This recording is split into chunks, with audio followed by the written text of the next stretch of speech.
So let's talk about selecting inhaler devices in the management of obstructive airway diseases.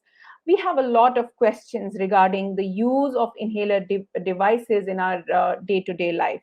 So what are these inhalers and how they go along?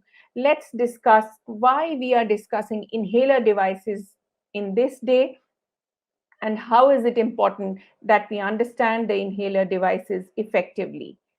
There are about 230 drug delivery systems if we see the amount of drugs which are given in the inhalational therapy, or the therapy which can be inhaled through your mouth to act upon the mucosa or the inner lining of your trachea.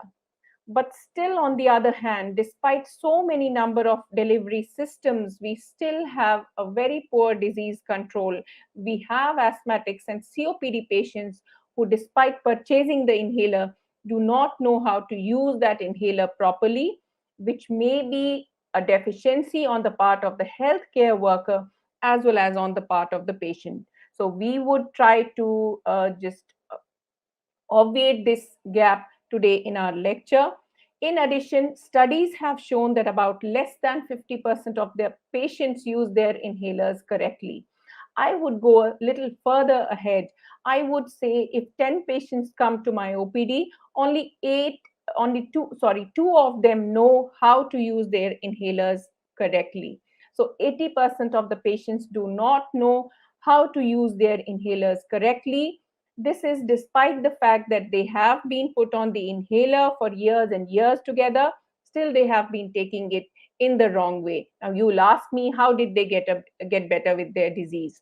The reason is simple, because there is some amount of absorption which happens through the mucosal lining.